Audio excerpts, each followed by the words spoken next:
Hello my lovely humans, and welcome to yet another video in which we are going to begin to very subtly dip our toe into the whole realm of holiday decor.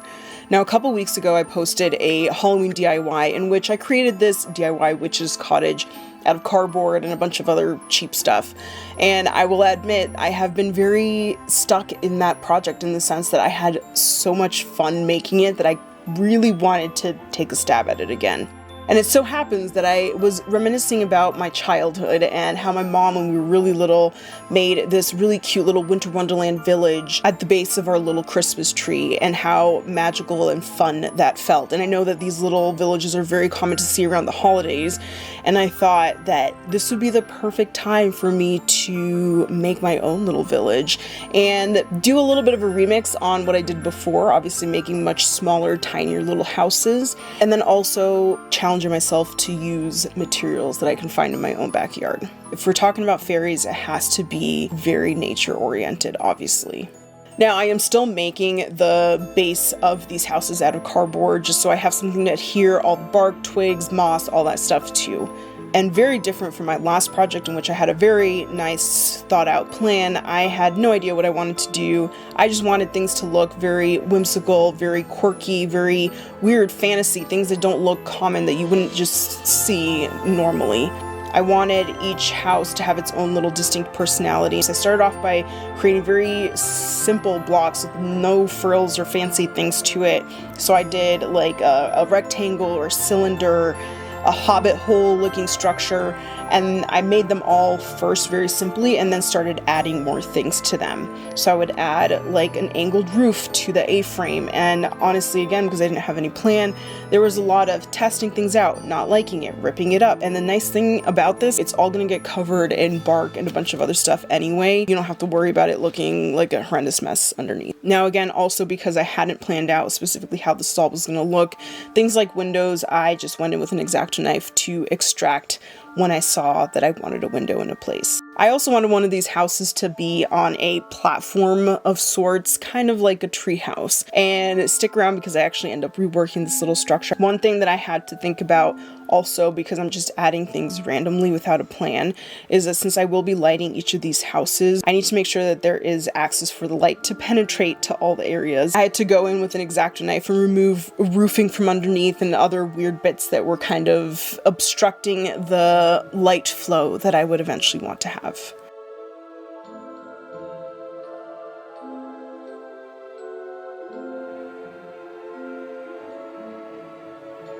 After I have all of my bases complete, I am mixing a little bit of black and brown paint to create a very dark brown color, and I'm painting the entire inside of all these houses along with any white or colors that are showing on the outside, because A, I want to make sure that there aren't bright colors being illuminated once there are the little faux candles inside, and B, I want to make sure that when I do put bark and twigs and all that stuff, that there isn't any white peeking out from underneath.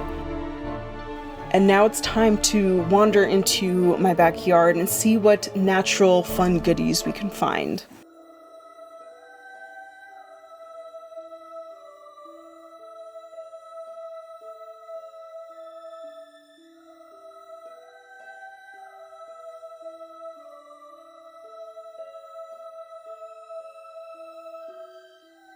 I had a small list of things that I knew I definitely wanted to find. Things like twigs, pine cones, because I had specific ideas of what I wanted to do with them. And then I also was just keeping my eyes open to anything interesting, unique, even if I wasn't quite sure what I would use it for. Something that I would think could be used in a very fun way.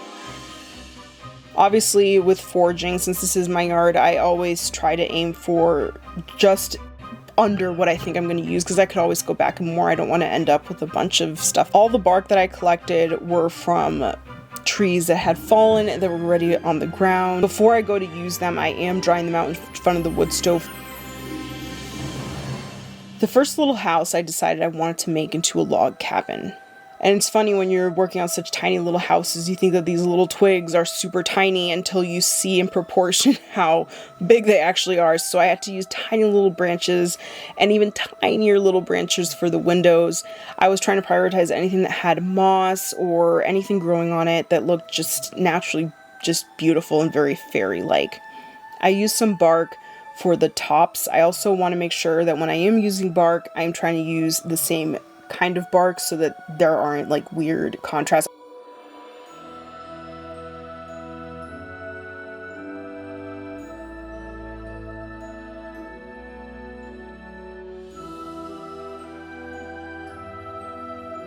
Now, I use a lot of birch for the siding, and so what I found was very helpful for this was cutting a piece of birch that was the same size as the general area that you needed, removing any of the backing so there aren't any lumps or anything obstructing it, and then cutting the birch into strips. That way I can very easily with a pencil just mark where I need to cut around. It's very easy to cut with scissors, so I can make sure that all the windows and everything is just perfectly cut out, and you can't really tell that it's just a bunch of little strips.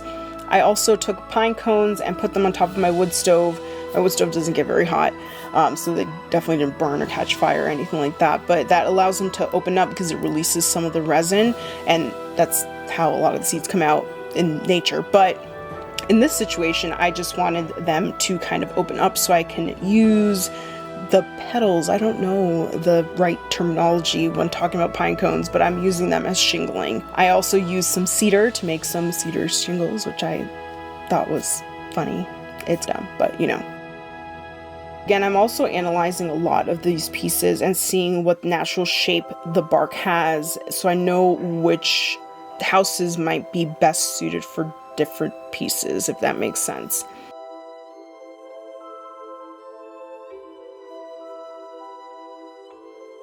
I am cheating a little bit here and using a little bit of the leftover moss that I had from my last project. It is actual moss, it just didn't come from my backyard. I did use a lot of moss from my backyard, but the majority of it I just left in my yard. I like it where it is, and I had this anyway.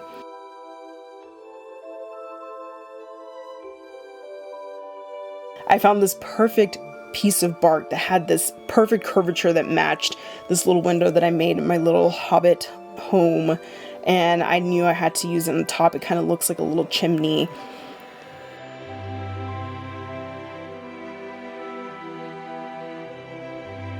And again, I'm doing the same thing with the pine cones. So these pine cone petals, I'm going to just call it, are a little different than like I think the typical pine cones that we see. And I did find it easiest to clip the tops just because they kind of raise up a little bit, and that allowed things to lay very flat. And again, just like when I was doing my witch house with the moss, I use some hot glue and then I just pack on the moss as much as possible. That helps to avoid any of these little strings from the glue and make sure that things are very, very dense and covered. I need to learn more about the trees in my area. I feel embarrassed that I'm very ignorant about this, but I found these really cute little pinecone clusters, and I thought that they would be absolutely perfect and beautiful as roofing for one of my little houses. Now here I am reworking that pedestal that I was telling you about. I decided I wanted to make a little ladder, so I reworked the platforms to make sure that they're staggered. The bottom one protrudes out further than the top, that way I can have a little bit of an angle. And I also found this beautiful branch with all this natural moss already on it, so I used my little hand saw. I could have done this so much easier with my circular saw, but I was lazy. And I cut up this branch.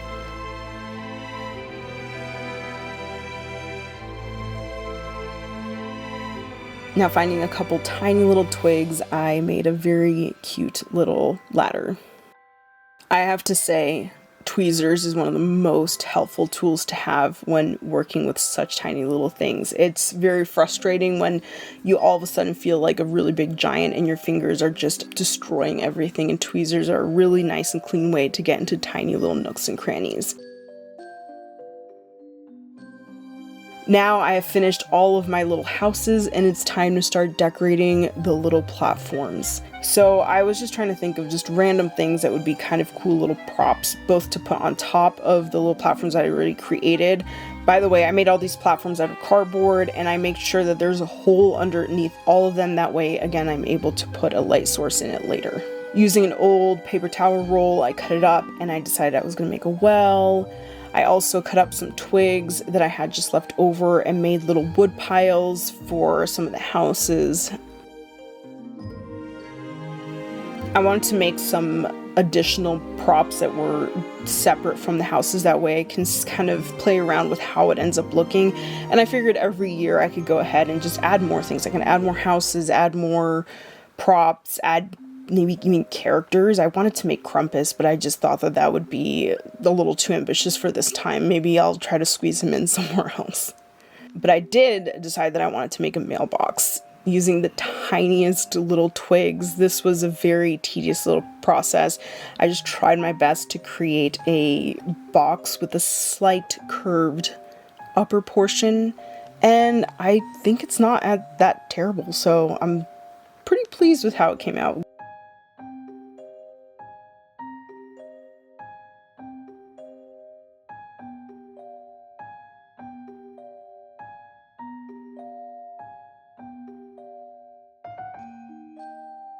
I also used some of the twigs that I had left over to make little fences. I made them in different sizes, some smaller, some bigger, so it kind of gave the illusion of things that were closer or further away. I am still adding a little bit of moss just because I want it to look almost like the first snow. Like this is still a mossy fairy village, and it snowed on top of the moss, and I want to see little peaks of green just to add a little bit more dimension and color to everything. I also used some thumbtacks as little mushrooms. Now the only other area that I cheated in was using a little bit of air dry clay to make 2 little chimneys, just because I didn't really have stones that I could use for that. And the only painting I'm doing is painting these little mushrooms.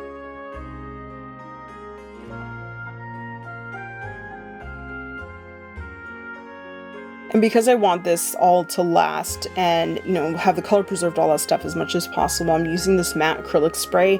I did about 3 coats over everything.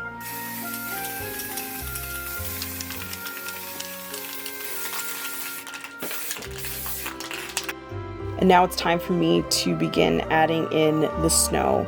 I'm using a paintbrush and just some basic craft glue and painting it on a very, very thin coat. My goal here is not to oversaturate it with snow because I'm going to add more snow at the end. I just want to do a very, very light coating just to make sure that in general the cardboard can't be seen.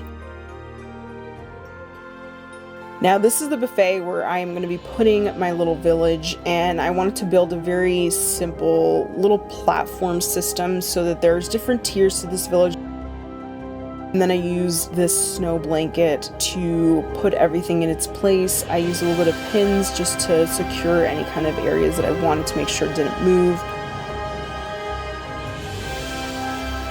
I use these faux votive candles that come with a remote, and I liked it better than using the fairy lights because the lights are a lot stronger. And last but not least, we're going to make it snow.